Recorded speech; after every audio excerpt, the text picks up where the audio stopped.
معزز سامعین گرامی قدر، ایک بات میں آج آپ کے سامنے اور بھی رکھنا چاہتا ہوں جو متعدد مرتبہ آپ کے سامنے رکھ بھی چکا ہوں۔ ہمارے معاشرے کے اندر، ہمارے ملک کے اندر اس ٹائم عجیب افراتفری کی کیفیت ہے۔ بیماری کا کیا حل ہے؟ بیماری کا حل ہے جی مسجدیں بند کر دو۔ مزید حل کیا ہے؟ مزید مسجدیں بند کر دو۔ مزید حل کیا ہے؟ اور مسجدیں بند کر دو۔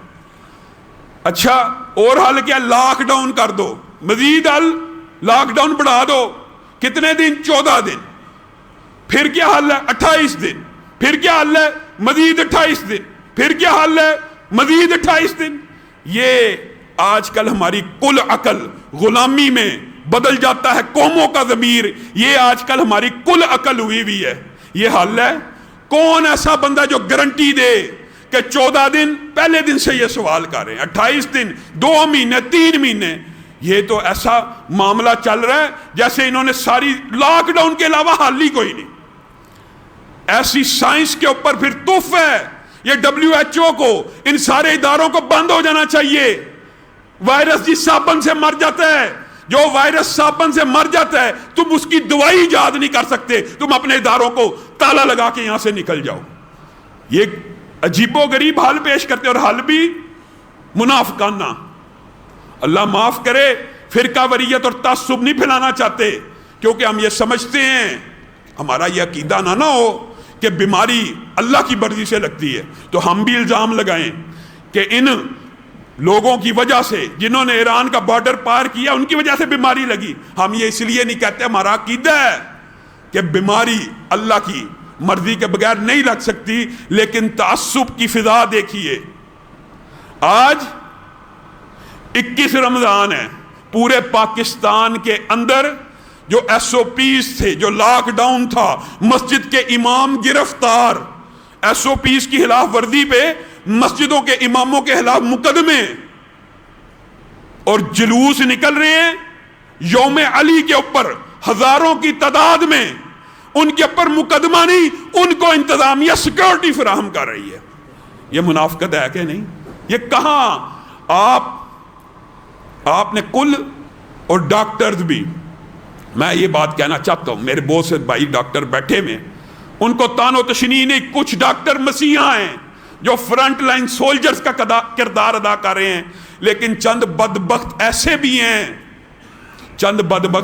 اور بعد نے میرے ساتھ ایک ٹی وی پروگرام کے اندر بیٹھ کے کہہ دیا، لاما صاحب پاکستان میں بھوک سے کوئی نہیں مر سکتا۔ انہوں نے نہ غربت دیکھی، نہ غریب دیکھے، لوگ خودکشیاں کرنا شروع ہو گئے ہیں، لوگ اس خوف سے مرنا شروع ہو گئے ہیں، اس خوف سے۔ کل ایک نوجوان نے زندگی کی بازی ہار دی کہ اگر مجھے کرونا ہو گیا تو میرا جنازہ کیسے ہوگا؟ اس خوف سے، اس دہشت سے لوگ میرے قریب نہیں آئیں گے۔ اور ڈاکٹر، اللہ کو گواہ بنا کے کہتا ہوں، سینئر ڈاکٹر بیٹھ کے آف لائن کیمرے میں مجھے کہہ رہے ہیں، جو بات ہم اٹھاتے تھے نا کہ زندہ انسان کو ٹریٹ کیا جائے، زندہ انسان کا علاج بھی ہوگا، جیسے ہی میت میں منتقل ہوا، نہ غسل ہوگا، نہ علاج ہوگا، نہ کفن ہوگا، تابوت میں ڈال کر کپڑے میں لپیٹ کے اس کو کوڑا کرکٹ کی مانند دفن کر دیا جائے۔ ڈاکٹر نے آف لائن کیمرے میں مجھے کہا، اللہ کی قسم یہ صرف WHO کی اور ان پروٹوکولز کی وجہ سے ہو رہا ہے، ورنہ مردہ نہلانے میں کوئی مسئلہ ہی نہیں ہے۔ بتائیے، یہ ظالم نہیں ہے پھر ڈاکٹر؟ زندہ انسان سے وائرس پھیلنے کا خطرہ زیادہ ہے مردہ سے۔ اگر کوئی ایماندار ہوتا نا، اب پھر بندہ کس سے شکوا کرے؟ کسی کو عقل ہوتی تو لانگ ڈسٹنس شاور بنائے جاتے، بنانا مشکل ہے ہر شہر میں، فاصلے سے میت کو غسل دے دیا جائے کچھ فاصلے سے۔ اگر آپ اوپر سے نہیں دینا چاہتے، ہمارے نوجوان تو میں قرآن و سنہ موومنٹ کے نوجوانوں کو خراج تحسین پیش کرتا ہوں، بیچارے بھاگ رہے ہیں، دوڑ رہے ہیں، رات کے 2 بجے فون آ جاتا ہے، 3 بجے فون آ جاتا ہے، خدا کے واسطے ہماری میت کو نہلا دیں۔ جا کے نہلاتے ہیں، جا کے جنازے پڑھتے ہیں، لیکن ہمارے ملک کے اندر جنازے اور میتوں کو دفنانا مشکل کر دیا گیا۔ کس کی غلامی میں؟ ایک WHO کے پروٹوکولز کے لیے آپ نے اپنے شاعر جنازوں کے کم از کم اسی کے اوپر غور کر لیجئے، وہ آپ سے کتنے کو مخلص ہیں۔ آپ بھی ان کی اندھی تقلید کر رہے ہیں۔ وہ ڈاکٹر جو اس جرم میں شریک ہیں، شریک ہے کئی ڈاکٹر کیا کرتے ہیں، ہارٹ اٹیک کے مریض کو بھی کرونے میں ڈال دیا، نمونیا کا مریض بھی کرونے میں، فلاں مریض بھی کرونے میں۔ کیا ڈاکٹر ملوث نہیں ہے؟ ظالم ہے وہ ڈاکٹر جو جھوٹ بول کے کسی اور بیماری کی وجہ سے۔ اللہ کا فضل ہے، رحمت ہے۔ میں تو پھر بھی یہی کہتا ہوں، بڑی کوشش کی ہے انہوں نے کہ پاکستانی مر جائیں، ابھی بھی 1000 سے اوپر نہیں جناب۔ مارچ کے اینڈ تک تباہی آ جائے گی، اپریل کے اینڈ تک تباہی آ جائے گی، مئی کے اینڈ تک تباہی، اور تباہی تب آئے گی جب اللہ چاہے گا، اور اگر اللہ نہیں چاہے گا، یقین مانیے جو گھروں میں چھپے بیٹھے ہیں، میں کسی کی دل آزاری بھی نہیں کرنا چاہتا، وباؤں کے دور ہیں، لیکن گھروں میں چھپ کر، نبی کریم صلی اللہ علیہ وسلم کے دور میں وبا نہیں آئی، صحابہ کے دور میں وبا نہیں آئی، یہ کون سے فتوے تھے جو دیے گئے بارش کے قیاس کر کے وباؤں کے اوپر فتوے دیے؟ یہ لوگ بھی، ان کو بھی اپنے فتووں سے رجوع کرنا چاہیے۔ میں ان کی دل آزاری نہیں کرنا چاہتا، لیکن رسول اللہ کے دور میں وبا آئی، عمر کے دور میں آئی، خلافتوں میں آئی۔ بتائیے رسول اللہ نے کس وبا میں مسجدوں کو تالا لگایا؟ حضرت عمر نے کس وبا میں مسجد کو تالا لگایا؟ خلفاء نے کس وبا میں مسجدوں کو تالا لگایا؟ آج 2 مہینے اور حل بھی صرف لاک ڈاؤن بڑھائی جاؤ، یہ حل ہے؟ یہ ان کے لیے حل ہے جن کی تنہائیں آ رہی ہیں، جن کی لگی بندی آمدنی۔ اب تو میں یہ بھی نہیں کہتا کہ صرف غریب بندہ پریشان ہے، اللہ کی قسم غریب نہیں، سفید پوش طبقے کے لوگ روتے ہوئے فون کر رہے ہیں، علامہ صاحب اب تو سیونگ کتنی ہوتی ہے سفید پوش طبقے کی؟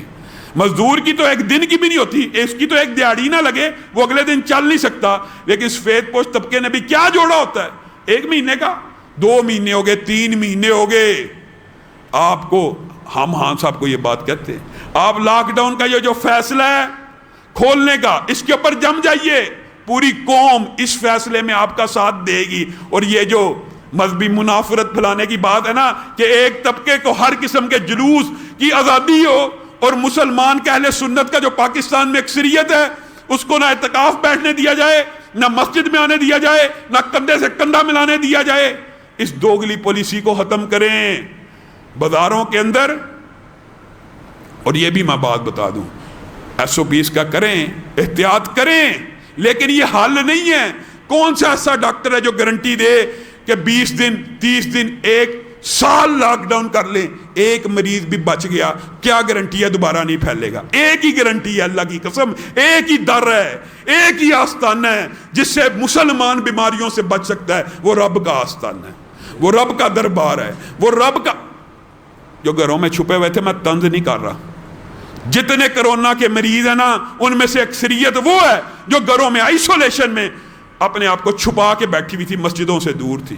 اور اگر خدا نخواستہ مسجد سے کوئی بندہ ایسے اللہ نے بچا لیا، اللہ کا کرم ہے کہ مسجد کا نمازی بیمار نہیں ہوا، اگر ہو جاتا تو معاذ اللہ پھر آپ میڈیا کی حالات دیکھتے، کیسے کیمرے لے کے سراہوں کے اندر سے مسجدوں کی فلمیں بنانے والوں کو آج جلوس نظر نہیں آ رہے، بازار سڑکیں نظر نہیں آتی، ان کا سارے کا سارا ٹارگٹ مسجدیں ہی مسجدیں ہیں۔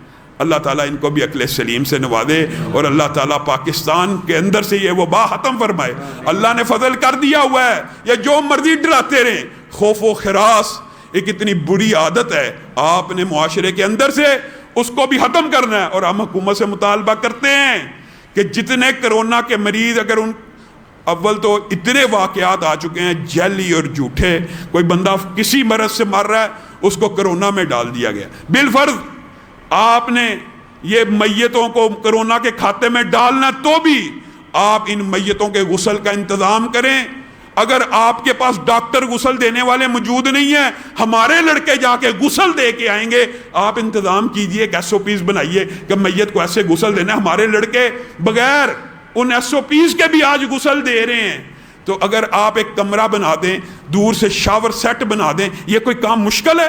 اس کے لیے کوئی ایجادات یا سائنس کا ہونا ضروری ہے؟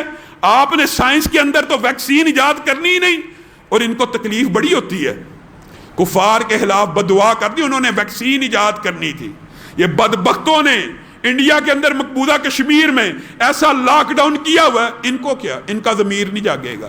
برما کے مر جائے نہیں جاگے گا، انڈیا میں مسلمان مر جائے نہیں جاگے گا، فلسطین میں مر جائے نہیں جاگے گا۔ ان کا ضمیر تب جاگے گا جب آپ کسی کافر بدبخت ملعون کے خلاف بددعا کریں گے، سب کا ضمیر جاگ جائے گا۔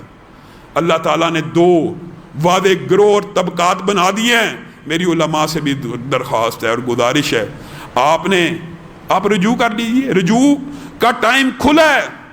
یقین مانیے آج لاک ڈاؤن کے خاتمے کے لیے ایک منظم آواز اس لیے بلند نہیں ہو رہی علماء کی طرف سے کہ علماء تقسیم تھے, علماء اہل سنت بٹے ہوئے تھے. انہوں نے جس بھی مسلک سے تعلق ہے بغیر تعصب کے وہ ایک ہیں, وہ شیعہ ایک تھے, ان کے جلوس ہوئے ہیں, ان کی عبادتیں ہوئی ہیں. انہوں نے آج پورے پاکستان میں جلوس نکالنے ہیں, نہ کسی میڈیا کو نظر آنے ہیں, نہ کسی انتظامیہ کو, نہ کسی حکمرانوں کو. آپ بٹے ہوئے ہیں, آپ نے خود فتوے دے دیے, آپ نے خود ہی فتوے دے دیے مسجدیں بند کرنے کے, اس لیے آپ تقسیم ہو گئے. ان فتووں سے رجوع کیجئے. نہ رسول اللہ کے دور میں 1400 سال, یہ بھی ایک تاریخ لکھی جائے گی, تاریخ لکھی جائے گی کہ ایسا بھی امت کے اوپر وقت آ گیا تھا کہ خود مسجدیں بند کر کے دوڑ گئے تھے, معاذ اللہ. اللہ رب العزت ہم سب کی اصلاح فرمائے, پاکستان کو کرونا بیماری سے محفوظ فرمائے. جو سرحدوں پہ مسلمان ہمارے فوجی لڑے ہیں ان کو اللہ تعالیٰ فتح یاب فرمائے. اللہ پاکستان کی حفاظت فرمائے. معزز سامعین گرامی قدر قاری افضل صاحب آئے ہیں, ان کے والد امریکہ میں فوت ہوئے ہیں. ان کا غائبانہ نماز جنازہ اسی طرح جامعہ محمدیہ کے جو شیخ الحدیث تھے عبدالحمید ہزاروی صاحب, اور اسی طرح ان کے جو محتمم تھے بہت ہمارے قریبی دوست یوسف وان سوتر والوں کے بیٹے, ان کو بھی یہ تو اب عینی شہادت ہو گئی ہے, ان کو بھی کرونا میں ڈال دیا گیا, معاذ اللہ ہارٹ اٹیک سے فوت ہوئے ہیں. تو ایسے لوگوں کے جو جنازے جو کرونا سے اموات ہوئی ہیں ان کے جنازے بھی صحیح طریقے سے نہیں ہو رہے. انشاءاللہ ہم ان کے جنازوں کا یہاں پہ اہتمام کرتے ہی رہیں گے. اور ایک اور بات جو کہنا چاہتا ہوں, ڈاکٹر عبدالقدیر خان صاحب, ان کے جماعت کے ساتھی ابتسام بھائی کے مرکز میں آئے, انہوں نے بڑی ایک افسوسناک بات بتلائی ہے. یہ بات بھی ضروری ہے اس لیے میں کچھ آپ کا ٹائم لے رہا ہوں. عبدالقدیر خان صاحب محسن پاکستان ہیں, محسن پاکستان. انہوں نے پاکستان کو ایٹم بم دیا. جنہوں نے پاکستان کے ساتھ ایک احسان کیا ان کو نظر بند کر دیا گیا, ان کو نظر بند کر دیا گیا ہے. اگر آپ اپنے محسنین کو نظر بند کریں گے, اگر آپ اپنے محسنین کو نظر بند کریں گے, بتائیے پھر کون سا سائنسدان ہے جو ویکسین ایجاد کرنے کی کوشش کرے گا؟ کوئی نہیں کرے گا. آپ اپنے ہی محسنین کو جیلوں میں ڈالتے ہیں, نظر بند کرتے ہیں. جیل میں تو نہیں ڈالا, ان کو نظر بند کیا گیا ہے. ہم خان صاحب کو کہتے ہیں, خان صاحب ان کی نظر بندی ختم کر دیجئے, نہ خطرہ محسوس کیجئے, نہیں وہ آپ سے زیادہ زکوٰۃ اکٹھی کر لیں گے. ہم کیسی قوم ہیں, ہم اپنے محسنوں کو بھی نظر بند کر دیتے ہیں. اللہ رب العزت جو کہا گیا, جو سنا گیا, اس کو سمجھنے کی. میں اپنے نبی کے کوچے میں چلتا ہی گیا, چلتا ہی گیا.